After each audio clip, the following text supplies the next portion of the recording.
Is there heat in Trump's reelectable kitchen now?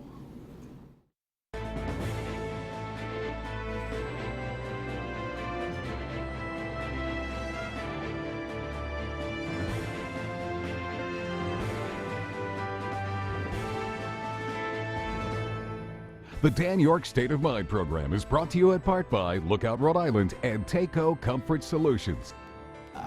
You know what? I'm done in the prediction game, but it doesn't prevent us from talking about the news, what's happening, the trends, and all that. And last night we had a terrific conversation with PC Political Science Chair Joe Cammarano, and we're going to continue the conversation tonight. The conversation last night kind of stepped off at a place where we talked about the constituents having to make a decision about what most don't like about the way this president has comported himself versus what they think they have, right? And what is it about modern citizenship, or lack thereof it, that advises that calculation on the part of the voter? So we'll get into that a little bit tonight. In the meantime, yesterday this headline was beginning to drive the news of the week. And again, this show you're seeing on Tuesday was recorded on Monday afternoon, so keep that in mind. This, Joe, welcome back. Thank you very much for having a longer conversation with me. This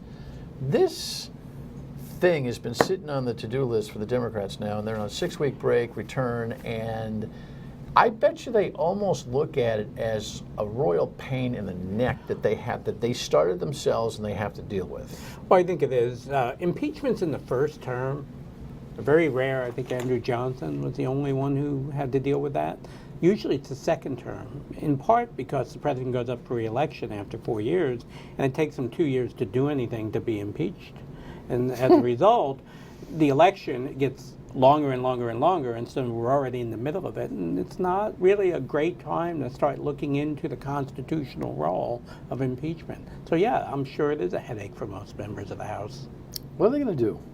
There's a growing number of members. Jim Langevin, our own 2nd District Congressman, has joined 1st District Congressman David Cicilline in supporting the idea of an impeachment inquiry, which is different from an impeachment process. Yeah. I think that's really, really important to understand, though, that the impeachment inquiry is sort of a way of amping up the investigations to make it more coherent and to sort of concentrate all the 30 or 40 different things going on under sort of the one rubric of, did the president violate the public trust in such a way that it deserves some sort of constitutional sanction? So I think it does allow them to tie a whole bunch of things together and to tie those threads together for the American people. I'm still skeptical, even though if I were in the House, I would have changed my mind. Initially I said no, and I think actually it is a good time to start the inquiry, because there are some things that he's done that really probably are against the Constitution, and against the Constitution. And I think that needs to be examined, not what he did in 2016, what he did in 2017, 18, and 19. So I mean, it Russian, comes down to the, I mean, this is a seemingly mundane thing. Last week with the hurricane and the ridiculous assertion about Alabama and them being right and using the Sharpie. You know, the reality is this is somebody who has used the government to essentially back up what everybody knows is a crock of nonsense. That Alabama was not in the hurricane path. He tries to keep claiming he was right in the first place. Are you telling me and that? he's using the government to admonish the scientists who said it's not, Alabama's not in the path. That's an abuse of presidential power. I mean, it was trivial until it came out that until NOAA issued this press release saying the president was right all along. These scientists should have known better. That's not right. That's wrong, and that's the sort of stuff that he's been doing on a much larger scale. It needs to be looked into. Well, yeah, that's fascinating, because the impeachment inquiry goes back to the Mueller report. It does, but I think at this point, the only part of the Mueller report that's relevant is the obstruction section. Right. It seems to me that you keep focused on your target. We keep, well, But listen, that's there's, why I there's, said. there's so many All right. things that happen all the time with him where you're going, Right. that's, for instance, I mean, we've got an emolument problem out the wazoo. That's the kind of thing that you would think there would be a constitutional furor over. And not just what he's proposing for the G7, but what he's already done. And nobody wants to go there. Nobody wants to test the courts. The courts don't want it, I'm sure. The judges don't want to have to make a decision on that kind of Impeachment's a stuff. political question anyway. The courts will stay out of that. The thing about impeachment processes, like with Clinton, right, was it's always you start an investigation and it just keeps going, and if you keep it going long enough, you're going to find something to get rid of them for. Right. So if you start to talk about things that are happening today, it feeds that beast, doesn't it? It does, but you know, I do think it's time that we start saying, look, is this president obeying the law? Is this president violating not just the law, He but doesn't the even know what the Constitution? law is. I know, but I have to be honest. This is not, should not, and cannot be a political question. This has to be, is this person conducting his affairs in office in a way that violates the public trust of the American people? And that's what the impeachment inquiry should focus on. I'm worried it's going to become political. If it becomes political, Trump probably won't suffer that much from it. I think your analysis will be correct. But I think we have to actually look long and hard at what this person is doing on a day-to-day basis that is not only setting a precedent, but violating not just the spirit, but the letter of the law. I don't think there's an acumen level on the part of the constituents that can differentiate between that which is constitutionally critical and political. And frankly, I'm not sure that the players themselves know how to conduct the affair on a constitutionally critical level without being overtly political. And so what happened? Why? Well, let's take a real simple, real stupid, real ridiculous little tiny thing, and that is the hurricane forecast. I think the House needs to look into what has happened since President Trump has insisted that he was right all along. Did he order somebody to put out a false press release? You know, that is a violation of public trust. And I think that's the only sort of thing that you should look at for the impeachment, not what's going on in Russia, what went on in the 2016 election. How is the conduct in office affecting the American people, and is it constitutional and legal? The American people... Members of Congress should not worry about the Alabamians- American people. They should worry about the Constitution and the laws of the land, and not worry about the political ramifications. But you know, it's just such a fascinating conversation, because I don't know that the American people right now have or there's a sufficient enough block of discerning Americans who will determine for themselves. That's not our job. That's not in our job description as the American people. That's why we elect representatives who then conduct the affairs of government, that we then decide whether we like or don't. But like. isn't we the people in the marketplace that determines motive to protect the Constitution? I think in politics that's true today, but it shouldn't be. Normatively speaking, we have an elected representative democracy that we should let them do their job and then reward or punish them. Elections. I think elections matter. Well, obviously. And they should do their job. All right, interesting. When we come back, there's candidates popping up. Yeah, to run for the same office. Stay with us. So the Democratic field is starting to dwindle, and of course now there's a Republican kind of burp up happening. Here's the latest from the network.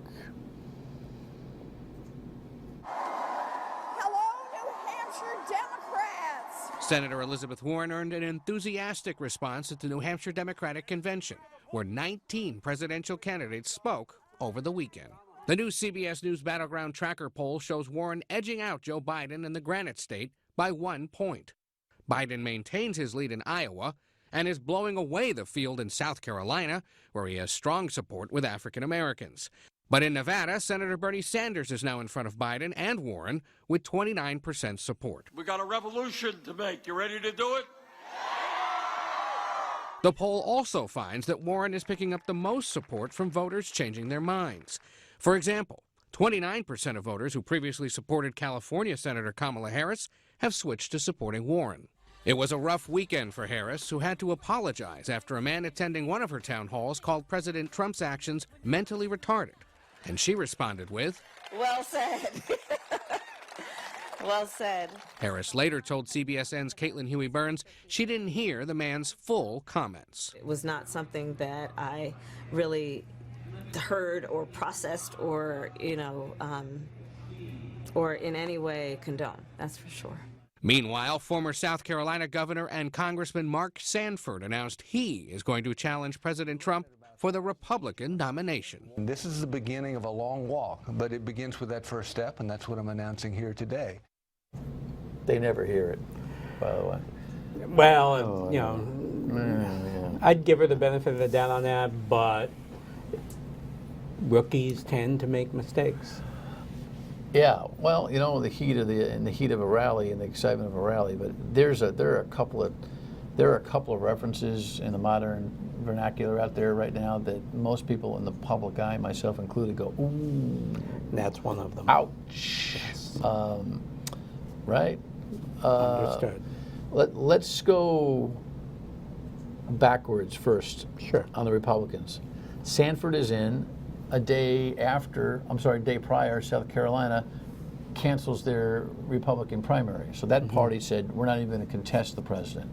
Others are having to make that decision. Rhode Island is making a decision as to whether or not all of the electoral votes, or I should say all of the votes of the primary would go, their convention votes would go to the winner take all, or whether or not they would divvy them up like they've done in the past.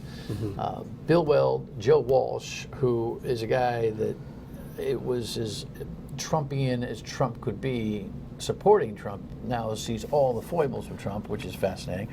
Bill Weld, Sanford, Joe Walsh, in the Republican Party, is there a chance in heck that there will be a percolating Republican opponent here?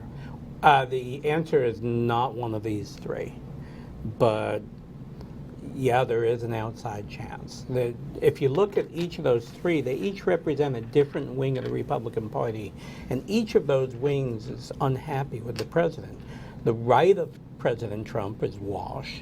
To the left of President Trump is Weld. And then, sort of Sanford is the more traditionalist conservative, a little more social conservative, where character matters. And so these are the three areas of the Republicans that Trump has trouble with. So it's an indication that there are rumblings, but I don't think any of these three really matter to Trump per se. It would require a big name Republican getting in, somebody with a lot of cash and a lot of name recognition. It's too bad because Bill Weld, I think, is more than a little engine that could, but he kind of diminished himself with a libertarian run last time around, taking a second seat, which I thought he should never have done. And the Bill Weld I knew as Massachusetts governor was as formidable a presidential type as anybody in this country.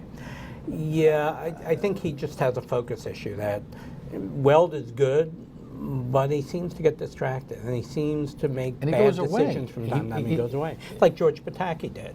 All of a sudden he pops up, and it's like, who is this guy? Well, I ran New York for 8 years. Well, I don't remember you. That was a long time ago now.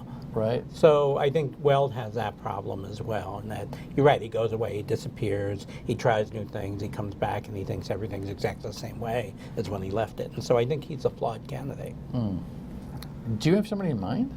No, I really don't. I mean, to be honest, it has to be a really big name. Someone like a Mitt Romney would have to jump into the race. And I don't think Mitt Romney could win the Republican process, particularly since states are now changing the rules to make it less likely that an upstart could beat Trump. The states are allowed to make their own campaign rules, and parties sometimes, depending on the state, have leeway as to exactly how they're going to lay that out. And what's happening is in Republican-controlled states, they're allowing them to remove the primary and make it a convention. The convention is where the people who run the party have all the control.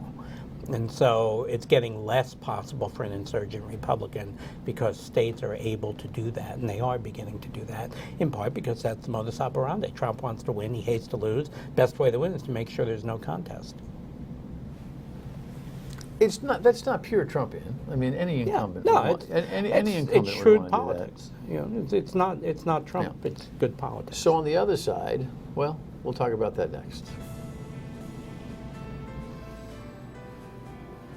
And then there was the New Hampshire weekend for the Democrats. Hello, New Hampshire Democrats! One after another, presidential hopefuls attacked the man whose job they want. But if Donald Trump is reelected, Freudian slip, if Donald Trump is reelected, he will forever and fundamentally alter the character of this nation. New Jersey Senator Cory Booker said that strategy is not good enough. Beating Donald Trump is the floor, it is not the ceiling. The Democratic candidates are wooing voters in New Hampshire, home of the first primary election following the Iowa caucuses. Recent national polls show former Vice President Joe Biden and Senators Elizabeth Warren and Bernie Sanders in the top tier, vying to be the frontrunner. Senator Kamala Harris defended her trailing position. And I wouldn't have won my first office if I listened to those polls. So the issue of polls, for me, you know, depending on the poll, the sample size, the day of the week, I'm not riding polls. Several candidates brought up passing tougher gun laws, blaming President Trump for failing to do it. And it is on Donald Trump that talks a good talk the minute after a tragedy, and then the moment he gets any pushback, he folds. The president is in campaign mode too, with a rally scheduled for Monday in North Carolina. He's putting the economy front and center, warning a Democratic win could be costly. Everything's going to be down the tubes. So whether you love me or hate me, you got to vote for me. See, whether you love me or hate me, you gotta vote for me. Yeah, he gets it. Yeah, he gets it. On that level, he gets it. Mm-hmm. He yeah. That's, you know, over the weekend, hanging out with a few guys on the golf course, conversation came up. Actually, a few of the fellas were not happy. Entrepreneurs, business people here, some who deal with merchandise back and forth across the ocean, not happy with this tariff inconsistency. It's affecting their business. It's affecting how their pricing for their businesses goes, Sure. because there's this whole wonder who's going to pay for the tariff type of thing. The guys who supported him when in the last go around are thinking, Right. you know, would he? But their thing is, would he just shut up? Just shut up and let us do our business. Those people might be on the fence, Mm-hmm. but many of them deduct as they look at the Democratic field. They say, you know what? I can't find one, and that's going to be the interesting part here. Who in this crew rises up to a level of formidability? I mean, Joe Biden's chips are already all in. I think the top 6 candidates President Hump, have by a the way. reasonable shot. President Hump, by the way. I know, but every time, listen, I speak all day long. I make those mistakes all the time, but he can almost ill afford to keep making them. I do think that Joe Biden, his numbers are more a function of familiarity than of And people African having American deep, support. loyal support, and African American support.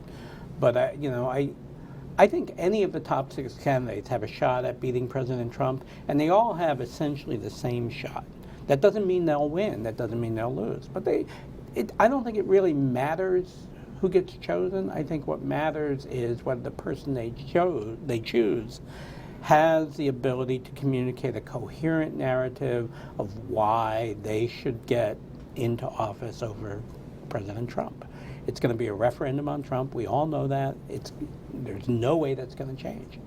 And I think from Buttigieg all the way up through Biden could beat Trump, but none of them are a slam dunk. So what do you think, all things being equal, no international crises, static, slow growth economy, right? No market drop of any significance, all things being equal, the constituency that is just troubled by Trump's very existence in that job, does it take the leap away from the incumbent, meaning voting for a Democratic challenger, based on feeling like the candidate is not that far away from the persona that we want from a Trump?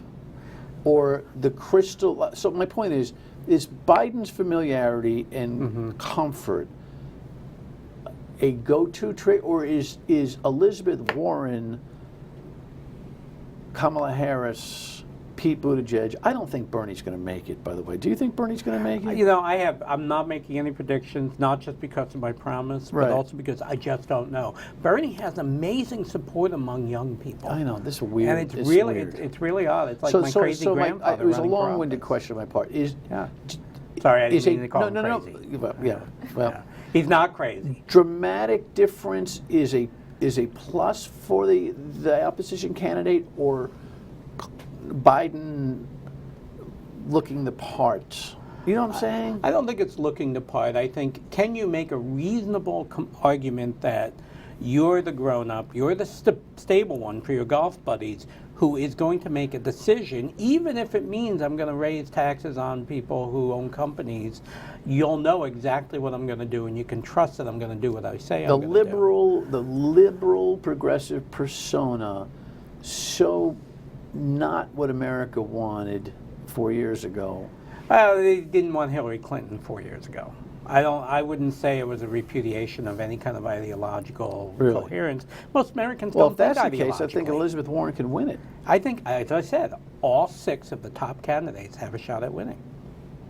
Doesn't mean they will, but they all have a shot. And the question is, this might be an instance where whatever happens between now and the election in the world, economics as well as foreign policy, is going to determine the election, because there'll be a referendum on Trump. And if things are fine and stable, he's probably going to win. And if something bad happens, or if things aren't stable, or people are just fed up with him, he's going to lose. I'd say there are 3 ticks against him, 2 ticks for him. And going back to the impeachment inquiry conversation at the top, will there be something in the back of the nation's head saying, and if he really, really screws up, we'll take him out? Oh, second-term presidents are usually like fish. You know, after the second year, they want him out. So yeah, I mean, I think that might be in the back of people's heads. I don't think people are going to vote for Trump thinking that there's this constitutional safeguard. No. Yeah, I just think that either it's, all right, I can't stand the fact that he's on the TV every day doing stupid stuff and lying to us, but I'm happy with the way the country's going. That's going to determine whether Trump gets reelected. The country's going mean the way I'm going? No, it's more sociotropic. It's more, do I think the country's on the right track? Do I think the economy's on the right track? Are things better off now than they were 4 years ago? And how am I? Yeah, you'd be amazed how hard it is to find direct effects of personal financial situations on your vote choice. It's virtually impossible to find. All right. Lots to talk about, think about, lots to come. Thanks, pal. It was great. Final word when we come back.